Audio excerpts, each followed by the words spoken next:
황동현의 시선집중과 함께하고 계시는 현재 시각 8시 12분 지나고 있습니다. 지방 소멸시대의 대안으로 광주 전남 행정통합이 이야기되고 있습니다. 관련 논의에도 조금씩 속도가 붙는 모양새인데요. 광주시의 행정통합, 그 청사진과 구체적인 방향이 궁금합니다. 이용석 광주광역시장 연결돼 있습니다. 안녕하세요, 시장님. 예, 안녕하십니까. 네, 코로나19로 참 고생이 많으셨는데 어느 정도의 광주가 이 코로나19 상황이 좀 잡힌 것 같습니다. 많이 고생도 하셨고 또 추석도 앞두고 있는데 지역민들, 광주 시민께 한 말씀 먼저 관련해서 해주시겠습니까, 시장님? 예, 어려운 여건 속에서도 시민들께서 보건당국을 믿고 적극적으로 도와주신 덕분에 우리 광주시는 11일째 확진자가 나오지 않고 있습니다.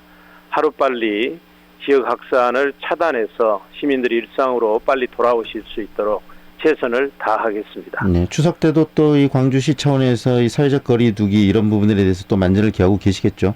예, 그렇습니다. 종합 상황실을 운영하고 있기 때문에 네. 혹시 불편한 점이 없도록 저희가 최선을 다하겠습니다. 네, 본격적인 행정통합 이야기를 좀 했으면 좋겠습니다.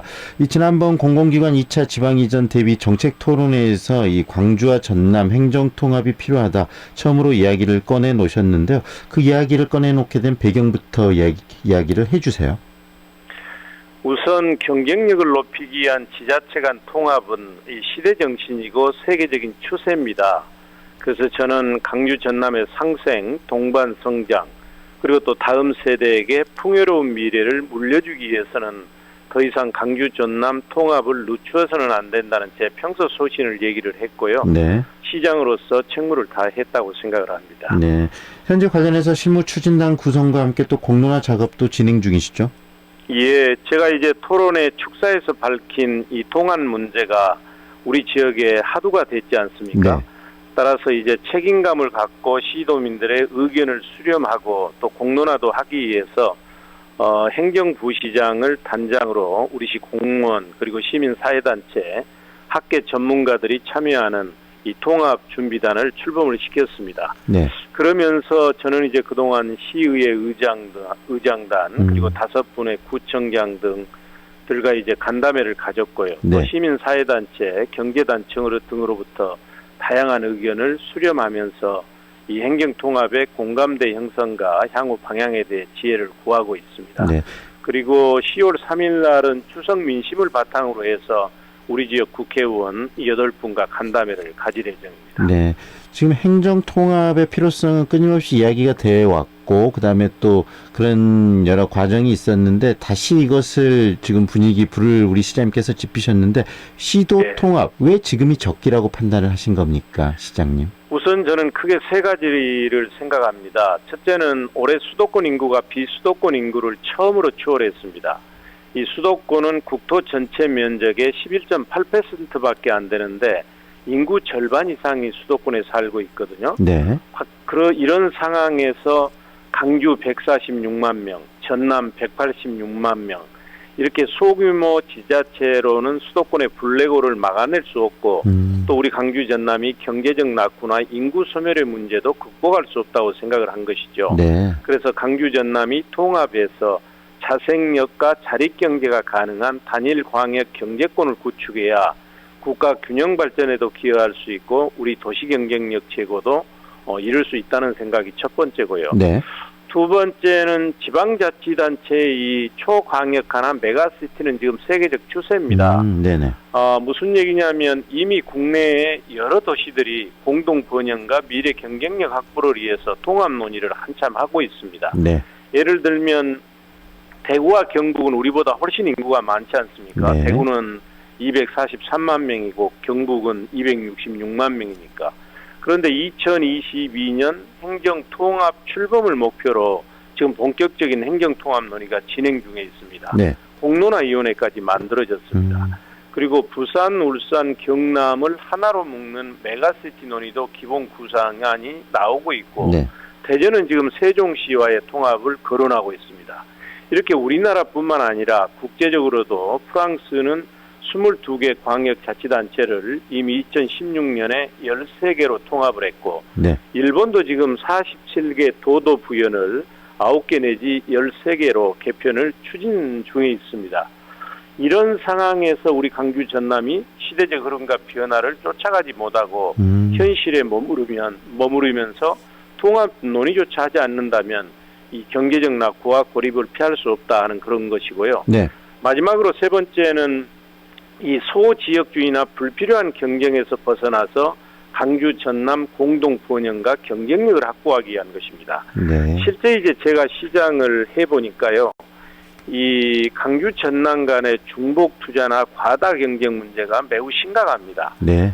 그래서 전남은 어찌 보면 농수 축산물의 생산기지고 땅이 넓고 항만도 있고 천연자원도 있고 그런데 우리 강주는 또 교육, 의료, 문화, 서비스 이런 도시 인프라를 갖추고 있지 않습니까? 네. 그래서 두 지자체가 합하게 되면 여기에 무슨 갈등 문제보다는 상호 발전하는 기폭제가 될 것이라는 그런 뜻에서 이제 제가 제안을 한 겁니다. 결국은 이 통합에서 이 몸짓을 키우고 경쟁력을 강화시키는 것이 우리나라의 추세를 넘어서 세계적인 추세고 그리고 지금이 아니면 뒤처질 수 있다라고 생각했기 때문에 지금이 가장 적기라고 판단하신 거네요, 시장님. 그렇습니다. 예. 네.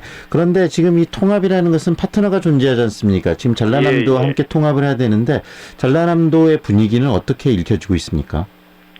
제가 지난 9월 10일 날 행정통합을 언급한 직후 그러니까 다음 날 대변인 성명을 통해서 전라남도도 강주 전남 통합에 공감하고 찬성한다 하는 그런 입장을 밝혔습니다. 네. 그러나 이제 구체적으로 우리 강주처럼 행동을 보이지는 않고 있고요. 김영록 지사와 추석 이후에 만나서 구체적인 논의를 하도록 하겠습니다. 네. 저는 이제 빠른 시일 내에 강주 전남 상생협의회가 개최되기를 희망을 하고 거기서 논의되기를 바라고 있습니다. 저는 이제 강주 시의회와 아까 접촉했다는 말씀 드렸습니다만 네. 우리 시의회도 전남 도의회와 소통을 강화하면서 이 행정통합 논의에 공동 대응해 나가겠다는 그런 강력한 입장을 보여주셨고요. 네. 5분의 구청장도 행정통합에 모두 찬성하고 시민들과 함께 하겠다는 입장을 밝혔습니다. 일단 광주시는 광주시를 이끌어가는 이 기초단체장들, 그 다음에 의회 어떤 의장님을 비롯한 의원들의 입장들이 행정통합 쪽으로 가자는 의견으로 지금 모아져 있는 상태네요, 시장님. 그렇습니다. 네. 그런데 이 행정통합 논의는 이번이 처음이 아니고요. 이전에도 2차례 정도 이런 논의들이 있었는데 제대로 그 의견을 모으지 못하고 무산된 경우들이 있었거든요. 이번에도 그렇게 되는 거 아니냐라는 우려의 목소리도 있습니다. 관련해서는 어떤 생각이 드십니까? 저는 전혀 다르게 생각합니다. 과거 2차례 무산된 때와는 시대 정신과 주변 여건이 완전히 달라졌습니다. 따라서 그때 실패했다고 해서 두려워하거나 망설 필요는 없습니다.